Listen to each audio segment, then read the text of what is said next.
Can artificial intelligence help prevent dangerous behavior?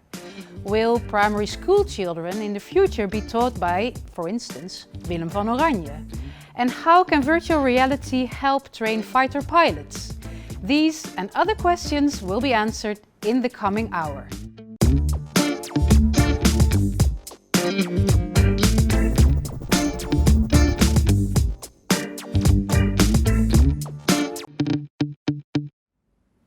Good afternoon. Welcome to the kickoff of the Masterminds Region Deal project. Next to me is sitting Professor Max Louwerse from Tilburg University. Max, welcome. Thank you. Many thanks for being here. We all know that the Region Deal has been underway for quite some time now. Could you take us back a little bit to the beginning, where this adventure started? Sure. So the Dutch government decided to invest in different regions in the country, particularly in innovations. And obviously MindLabs, as the center of artificial intelligence in this part of the region, had the opportunity to propose a number of projects. And indeed it has taken a while, but at the same time, getting 5 different projects with so many partners off the ground is quite an endeavor. Indeed, it's quite impressive, I can say. I think I agree. Mm-hmm. So, can you inform us a little bit about what is the aim of a construction such as the Region Deal is? Sure. So when we founded MindLabs a couple of years ago, what we had in mind is a collaboration between an academic university, universities of applied sciences, and professional schools, together with corporate partners. That was sort of the drive behind MindLabs, and particularly in the field of artificial intelligence, that seemed to be wise, given what is happening in the province nationally and internationally. So that partnership with particularly the corporate world was one of the drives, and the Region Deal I think nicely represents that, with partners such as the Royal Dutch Airforce, the Port of Rotterdam, Marel, various other partners, VPG Zwijsen. So I think this is a perfect template for what we've had in mind with the whole MindLabs initiative. Can you tell a little bit more about the MindLabs initiative? Sure. So together with Fantis, University of Applied Sciences, ROC Tilburg Professional School, and Tilburg University as an academic partner, we started MindLabs. But that's already growing to other universities of applied sciences, at least the Breda University of Applied Sciences being affiliated. And of course, one of the founding fathers, the Persgroep. So together we have started MindLabs, and what is interesting to see in the Region Deal is that all these partners are also represented in the Region Deal. So what we had in mind then is actually playing out now. It sounds quite exciting. I'm very much looking forward to what you're going to achieve in the next 4 years. But maybe if we already think a little bit ahead, after the 4 years ahead of us, what do you expect the Region Deal is going to yield? Yeah, so first of all, the Region Deal consists of these 5 projects with over 10 researchers and 5 talented PhD candidates who will be introduced later today. And they will be working on a number of AI questions that have hopefully major impacts in society. And we are just starting out, so I don't want to think about the end, but I can think through the process of the next few years. And the way that I always envisioned it is that this is not just a project that runs from A to Z, but is a project that allows for many spin-offs. In fact, I would be rather disappointed if at the end of the 4 years we say, well, it was nice working together, but this is it, and we're now going to look at some other projects. Instead, I would be really excited if the seeds that we're planting now are growing to multiple plans that represents that partnership between knowledge institutions and corporate partners. So we're only just beginning, as you Absolutely. I think this, and I think that's the way the Region Deal funds were also meant to be. These funds allow you to start initiatives, new initiatives, innovations, but are not so much a research project per se. Mm-hmm. They're meant to be, as I said, seeds that allow for multiple plans of partnerships. Thank you so much, Max, for being here with us. You're welcome.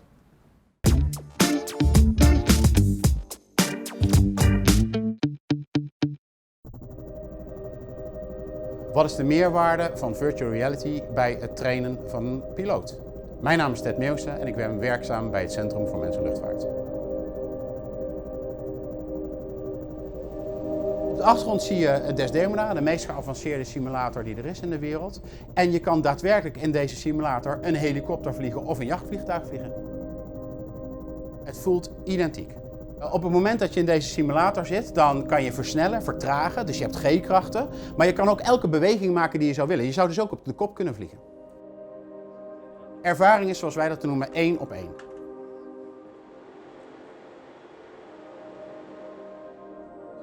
Maar ja, het is natuurlijk heel beperkt toegankelijk. Er kan 1 vlieger in het apparaat per keer. Het meest ideale is dat je op een relatief simpele stoel, zittend met een virtual reality bril op, gewoon een groot deel van deze training kan benaderen. Multisim ontwikkelt slimme software om virtueel in de lucht, op land en op zee te kunnen trainen onder moeilijke omstandigheden. Voor de Luchtmacht ontwikkelen wij virtual reality vliegsimulatie. We werken met MindLabs en de Luchtmacht samen in een project waarin we uitzoeken hoe we het vliegen zo natuurgetrouw mogelijk kunnen maken in een VR-omgeving, zodat de VR-training een effectieve aanvulling wordt in de opleiding van piloten. Wij kijken niet alleen naar het realisme van de visuele omgeving en de vliegtuigmodellen. Wij willen in dit project ook kijken naar de rol van biofeedback, zoals fysieke beweging en interactie. Oftewel, wat moeten we ontwikkelen om te zorgen dat piloten in de VR-simulator vergelijkbare lichamelijke reacties hebben als in de lucht. In the meantime, Evie van Weelden has joined our conversation. Evie, a very warm welcome to this project kickoff. Thank you. And you are the PhD on this particular sub-project of the greater Region Deal Mastermind project. Mm-hmm. So can you tell us what exactly is a PhD? Yeah, so a PhD is a approximately 4-year course where you learn to become an independent researcher. Okay, that's very clear. And can you tell us what you are expecting to come out of this project? I hope that we can answer some questions for the Royal Netherlands Airforce. In regards to, is VR effective? Can we replace some of the simulation trainings with VR? That would be very cost and time effective, of course, and I really hope that we can find some evidence for that. Okay, so if I understand you correctly, you are going to compare between the traditional simulation exercises and the ones that are going to be conducted in VR? Yes. And can you explain a little bit how should we imagine how that looks like? Well, we're going to use the pilot trainees as subjects, and something that we will look at is their brain activity. Mm-hmm. So hopefully their brain activity will tell us something on how they process the simulations, whether it's in a physical simulator or in VR. And we hope to find that this brain activity tells us if it's different, if it's effective, if it's maybe even more effective than the traditional ways. So that's what we're looking for.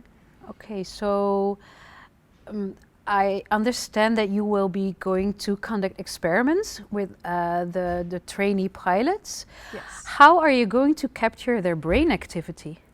We are going to use EEG to measure brain activity. It's a great technology. It's been used widely across research and even outside of the academic field. And this EEG system is little electrodes that you place on the head, and it measures the electrical activity of the brain. And this activity can be translated to, well, how can I say this? Brain activity that this EEG system measures is basically saying, oh, this part is talking right now of the brain, and this part of the brain is now talking. Okay. That's how you can interpret the activity. All right. And it really tells us something about what the brain is doing and why it's doing something. And of course, if your brain processes some things the same or different. So that's where the comparison between the simulations and VR come in play. I get it. Yeah. That sounds truly exciting to really have a peek into someone's head. Yeah. We know that there are many other universities and companies hiring out there. You chose MindLabs for your PhD, and we're of course very grateful for that. Can you tell us a little bit about why you chose MindLabs over other options? Yeah, so MindLabs was really attractive to me because I saw there's these many levels of education that play a role. So you have the Fontis and ROC and the university, of course, and you don't see that kind of cooperation everywhere.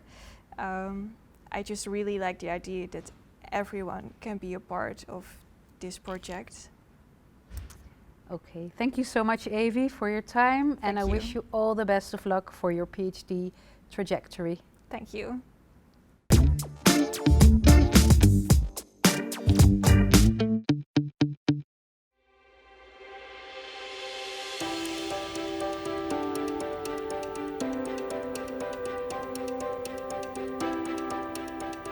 At the Port of Rotterdam, we want to transfer the knowledge of experienced employees in the port area via new technologies to the younger generation.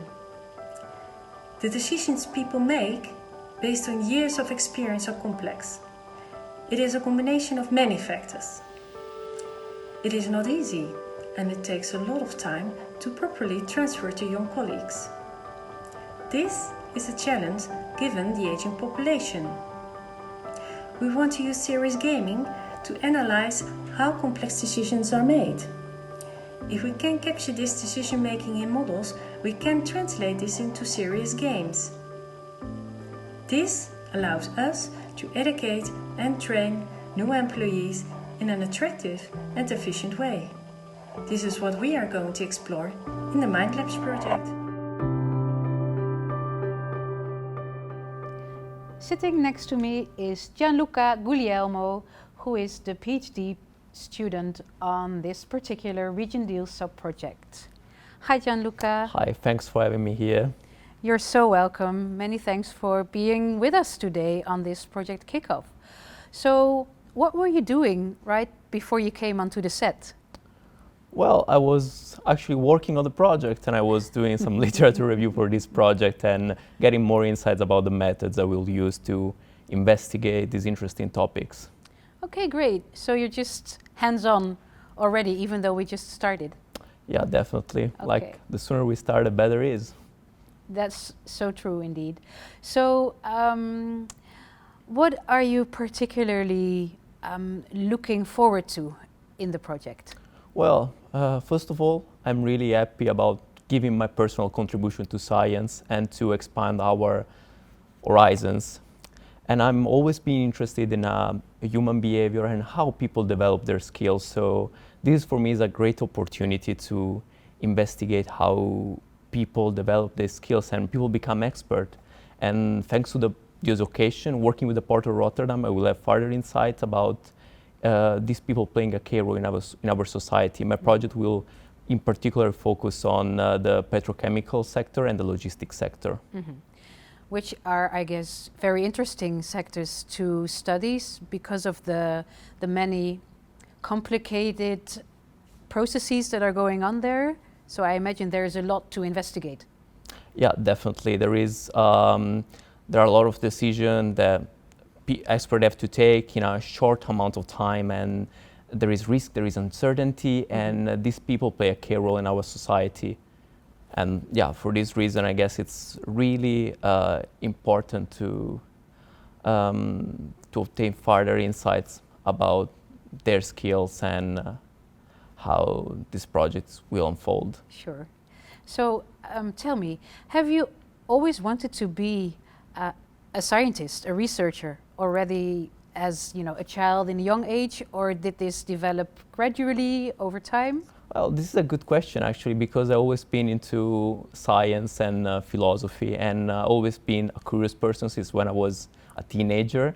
And yeah, so I think it was the natural development of my personality and my interests. So I always knew I would follow this path actually. So is how I am and where I was supposed to be. Great. So here you are right now working on your very first research project, at least for a longer period of time, I reckon.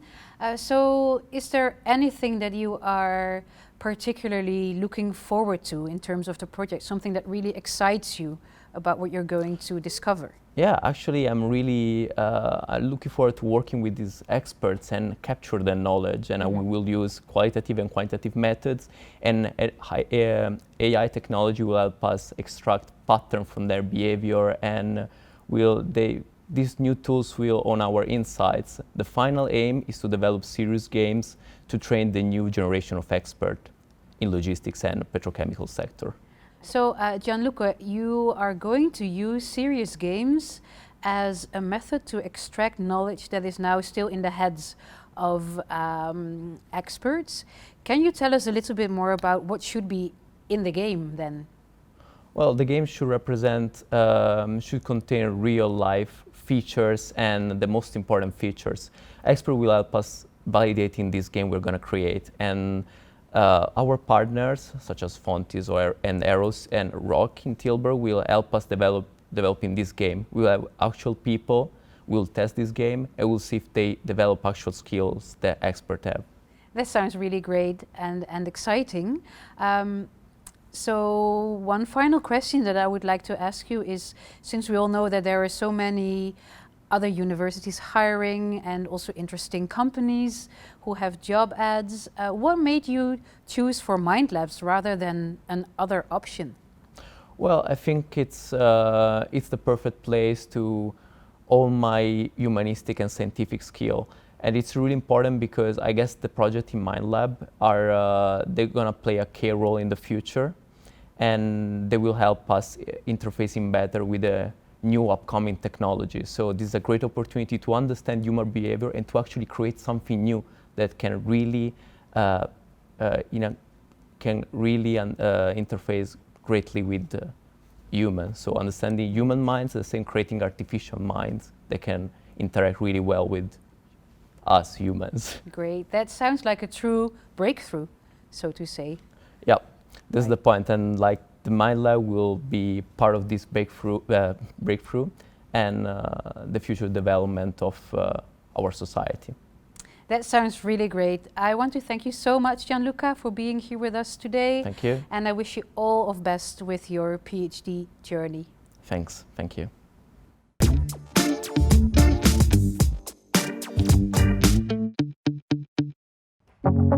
Hoe kunnen we mensen gericht advies geven over hoe zij risico's kunnen voorkomen of beperken?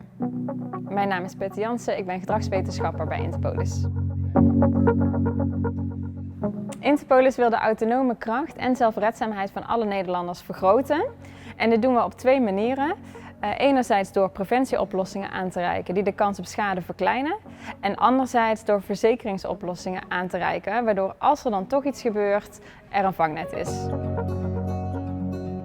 We hebben bij Interpolis bijvoorbeeld de inbraakbarometer. Daarbij gebruiken we data uit allerlei bronnen om voorspellingen te doen over het inbraakrisico in jouw wijk. Kijk, dan vul je hier je postcode in van je wijk. En dan zie je dat het risico in deze wijk hoog is. En dan geven we ook verschillende preventietips, waardoor je het risico op inbraak kan verkleinen.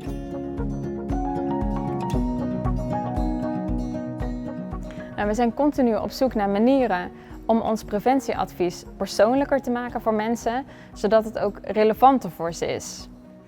En MindLabs gaat dit voor ons uitzoeken.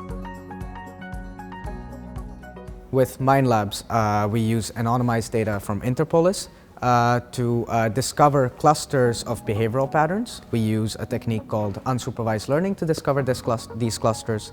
And then we use these behavioral patterns to better communicate with individuals. Sitting next to me now is Niloy Pourkait, who is the PhD candidate for this sub-project. So hello Niloy, very warm welcome to this project kickoff. What were you doing just before you came to the set?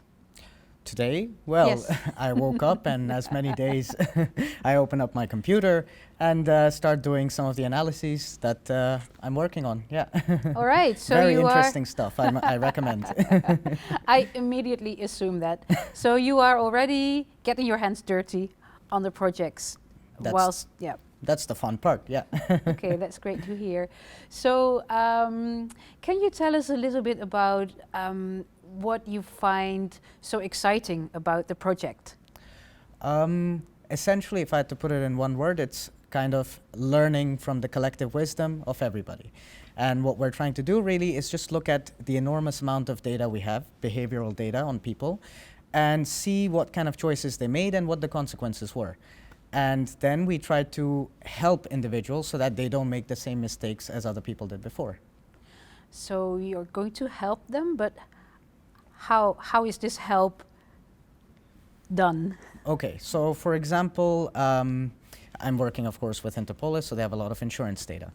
And when you try to go and get some insurance, it might be very complicated for you to figure out which policy or polis you want. Mm-hmm. Because these things matter on not only your own variables, but things like what kind of neighborhood you live in, so on and so forth. But it might be very useful for you, for example, to get a burglary insurance. You might not know that because you might not know how many burglaries have happened in the last 10 months in your area. Nobody just goes around and learns that. Mm-hmm. But we can make models that learn that can make this data into knowledge, and then that knowledge can support you when you are making the decision.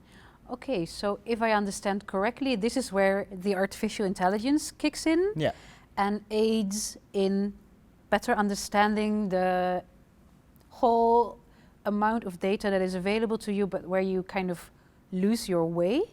Yeah, that's exactly correct. So we are basically using techniques which are called, for example, unsupervised learning, to tell the machine to look patterns in the data that we might not explicitly know.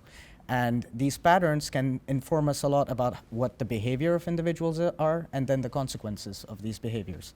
And we know what are good consequences and what are bad consequences. And we want to avoid the latter and promote the former. Okay, so one of the methods that you're going to use, or one of the techniques, is unsupervised learning. Now, can you help refresh our memory a bit about what it is exactly again? Sure.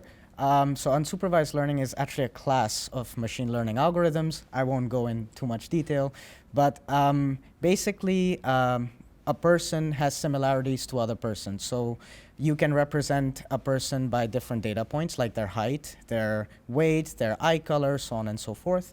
And you can look at similarities. For example, I have brown eyes, you don't have brown eyes, so we're dissimilar in that case. And basically, we tell the machines to look for these patterns of similarities within groups and to better understand what kind of people we're looking at and what their behavior was. So I can go into the technical equation as well, but maybe that's not that interesting. I guess there might be something to say for the drinks after the meeting. What I also wanted to ask you is, we all know that there are so many other companies and universities hiring young, talented people just like you. What made you choose MindLabs over any other option that you had? That's a good question. So, of course, there are always many options. But whenever you have kind of initiatives which kind of tries to get the best of people to work on very diverse problems, I personally find that very cool, for the lack of a better word, because I have colleagues working with the Air Force, but I have also colleagues working at the Port of Rotterdam, and they're working on very different problems which have quite some similarities to the problems I'm working on. And normally I wouldn't get an environment when I could discuss all these kind of things with such smart people around me. So for me, it was a great choice. Great. So we are all going to be this really cool, innovative community that's going to learn from each other as well. Exactly, yeah. Great. Yeah. That is a great thing to look forward to, I guess. And I want to thank you so much, Niloy, for being here with us. And I wish you all the good of luck for your PhD. Thank you for having me. Thank you.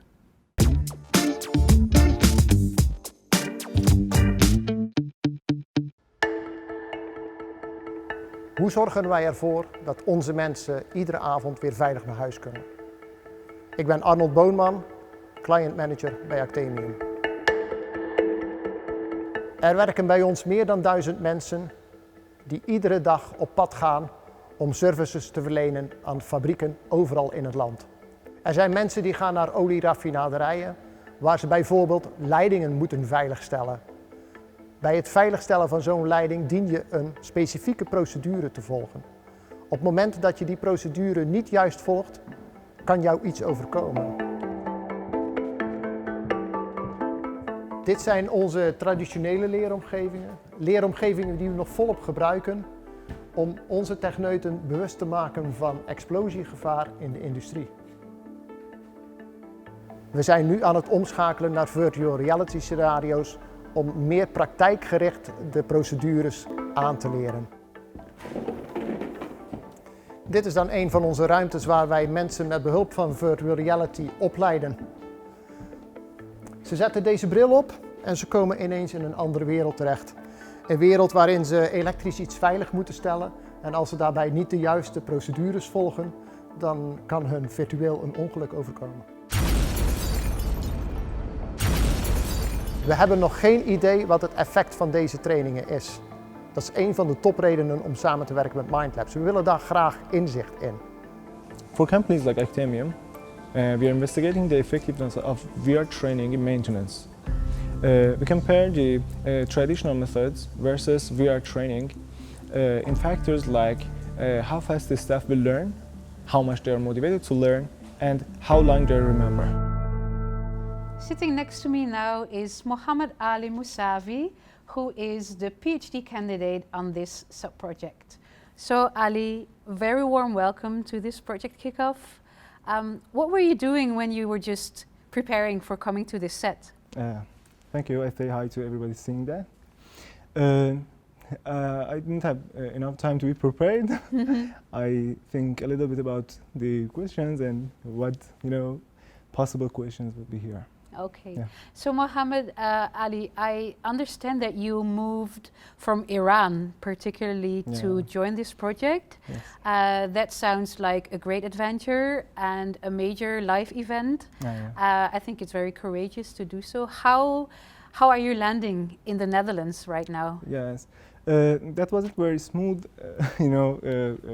procedure for me, but me and my wife made it, and we are now completely settled down, and we have, despite the fact that this is a corona crisis running, but we're doing fine. That's great to hear, and a warm welcome once more to the Netherlands. Thank you. So, speaking about the project, is there any part that you say, this is where I am particularly excited about? Yes. Talking about projects, I'm excited, about everything of my project, from the title to every detail. Great. Because, as you know, I'm working on VR training in maintenance, and there's lots of interesting topics in my project. As the top tier topic that I'm the most enthusiastic is the learning about learning, and it's very exciting for me. And the next thing is working on an emerging technology of VR, and that's the point, when I'm thinking about working on emerging technology of VR, and meanwhile I'm trying to learn about learning, and always was interested in studying human behavior. Okay. And now I have a big package of interesting things, yes, and I'm very motivated. Okay, that's great to hear. So can you tell us a little bit about what do we already know about how you can use VR methods for training? Talking about this generally is a little bit hard, but when you add some interactive technologies or some fidelity of visualization to the procedure of learning, of course there will be added value. For example, in feeling of presence in the situation. Suppose when you are trying to learn driving or something like that. When you do that on a 2D screen, there must be lots of difference between that situation and when you learn it on a 3D environment, and you will, the least thing is that you will feel very, present in the environment. Yes. And other things is the gamification that we can make in virtual reality environment, and the motivation comes after that. When you gamify the things, when you gamify the process of learning, it will motivate the learner. So yes, lots of advanced advantages and things we can talk about. We are training and we are learning. That sounds really exciting. Now, hold on, Ali, since I know that there is also a strand of AR in your project. Yes, of course. And we have a little clip that has been shot by the company of Marel. Yeah. And we're going to take some time to look at that clip right now. My name is Mark Vos. I'm a project manager within service within Marel Food Systems. Marel Food Systems is a company that's delivering machines all over the world. And we provide the services and systems for the poultry, meat and fish industry. Because of COVID, we are not able to send all our field service people all over the world. So we now have this new technology. We already tried this 5 years back, but then it was not possible because mainly of regulations to implement this kind of techniques. And nowadays it's easier to implement this with our customers. For the remote support we use this headset. It's composed out of the camera and a video display for the field service guy. And if he puts it on his head, he can get support from people, from a specialist for example, and they can remotely turn on the flashlights, give instructions and point out to the devices where they have to look. Can you have a look at the control cabinet? And then at the top left there's a reducer. It's quite dark. I will turn on the flashlight. I zoom in a little bit and check what the air pressure is. Increase it until 7. Is the error gone on your screen? Yes. We joined the MindLabs research program to find out what it does to the brain of our people. For example, we know that if the field service people move their head very fast, then the people behind the monitor is getting seasick from this movement. So, Ali, can you elaborate a little bit on what you are going to do with Marel? Yes, of course. No, it will not be very different from what we are doing for Actemium, except for the AR part. Actemium will work on virtual reality, and for Marel will work on augmented reality. Yes. And we are trying to investigate that what are impacts of using AR in the maintenance when you're trying to do something from distance with expert advices to an on-site engineer. Yes. In comparison with real world, when the expert goes to the site himself, and of course it will have some costs for both the customer and the Marel itself. Yes. And so. That sounds just really exciting, Ali. Thank you very much. And I want to thank you so much for being here with us this afternoon. And I wish you all of best on your PhD journey. Thank you. Thank you very much. Good to see you and have a nice time.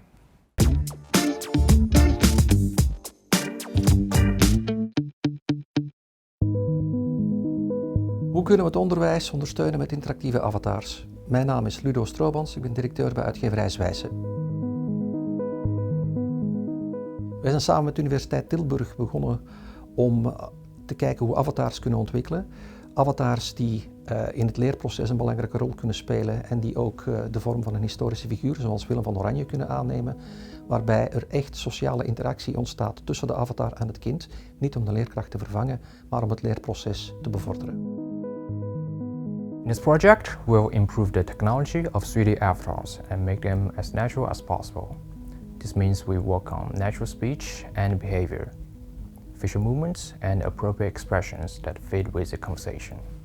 A challenge we made in the first phase is the fact that speech technology is not yet developed in Dutch as it is in English. Eventually, we want this 3D avatar to appear in VR or 2D films, so Willem van Oranje can walk through a movie of Delft as it is today. As part of our educational program, we developed SpaceBuzz. That's a real-life rocket packed with the latest virtual reality technology. SpaceBuzz visits primary schools in the Netherlands free of charge and launches children into space. The children are guided by an avatar, and in this case that's André Kuipers, our Dutch astronaut. In the MindLab project, we want to improve the interactive quality of the avatar of André. And in this way, we can improve the teaching capabilities for children. The second benefit of this is that we can replace André with other astronauts. So we can bring SpaceBuzz program to children all over the world, as SpaceBuzz has a global mission to create ambassadors of planet Earth. Sitting next to me now is Laduna Dai, who is the PhD candidate for this Region Deal Mastermind sub-project. So a very warm welcome to you, Laduna, and many thanks for being here with us. Yeah, thank you. So we are just now kicking off officially this project, and everybody is really excited about what we're going to discover. So could you tell us what you are expecting from your PhD? Actually, there are a lot of expectations just for myself. Yes, sure. For example, to finish on time in 4 years. That's the That's most great. important one. And of course, the next one also important is to have a walking 3D avatar capable of doing interactive with learners, students. That sounds really good. Yeah. And can you elaborate us a little bit on what's currently the state of the art in terms of interactive avatars, and what kind of added value your project could have to that state of the art? Okay, so for example, the avatar they use right now in SpaceBuzz. They use the image of André Kuipers. Yes. But the making of the whole process is quite complicated because they have to record him live, like for several hours. So the whole process is time-consuming. Yes. And also for himself. Of course, yeah. So for my project, for example, I will do speech synthesis. So from text to speech, so that after we have a algorithm that can produce André Kuipers' voice, he don't need to speak for himself. Okay, so you don't need him anymore to talk for hours, but you'll have the computer doing that for him on his behalf, so to say. Yeah. So can you tell us about the specific challenges in speech synthesis, since it sounds so easy if you just think about it, but I'm sure that this is far more complex than you would maybe expect. Yeah, actually there are quite some achievements right now. Like from 2 years ago, Google has invented the Tektron. But right now the problem is the whole algorithm is implemented and optimized for English only. Okay. So we really need to do that for Dutch and other languages if that's possible. Okay, so that is a first challenge to overcome. So what other parts of the project are you particularly excited about to start contributing to? Well, for example, like the other parts, like the control or the generation of facial expressions, but also the body movements. Okay, so it's not only about speech, but there's also the body involved, and there is the face involved. So you're really going to build like this an entire virtual human. Yeah, the so whole to say. 3D avatar as a whole. Okay. Have you already been in touch with all the other partners and people involved in MindLabs? And if so, can you tell us a bit about what excites you about MindLabs, or the entire ecosystem that this project lands into? Yeah, of course, because the MindLabs is not just within the educational institutes, but also with industry partners. Yes. So it's really not just about scientific only. It's also about applying the knowledge we get into the real world. Yes. And that's what excites you, that it's not like ivory tower academic work, if I say it very crudely, but it's really applied and it's really concrete and you can have an impact in society. Yeah. Okay. Now that sounds all very exciting to me, Laduna, and I'm very much looking forward to all the discoveries that you're going to make in your project. And I want to thank you for now for being here with us, and I wish you all of luck for your PhD journey. Yeah, thank you. Thank you. So this is it for the content part of the kickoff of the Region Deal Mastermind project. We're going now over to Professor Wim van der Donk, President and Rector Magnificus of Tilburg University, who is MindLabs' biggest fan and who has a special message for us. On behalf of Tilburg University, I want to thank you so much that you were able to participate in this webinar. I think by now it's clear that this is a very promising adventure, bringing parties together in a network, in an ecosystem that is really investing future possibilities for economic and societal growth. I don't have to explain again that artificial intelligence, digitalization, data science, and the whole cluster of developments that will shape our future society deserve to be studied carefully, but also that kind of knowledge production that is immediately applicable to all kinds of new business models, societal models, solving societal endeavors. I think we count on you all to be part of that adventure. It's a kind of network, an ecosystem in which regional economic growth for the future is developed. And we as Tilburg University are proud to be part of that adventure, together with our colleague institutes, the government and companies. I wish you all success with the complicated projects that you are managing, and I'm looking forward to see the results. So if you want to know more about the Region Deal Masterminds project and want to find out about all the other cool things that are going on in MindLabs, you're more than welcome to follow us on social media and check out our website. For now, I want to thank you so much for watching, and I wish you a very good night.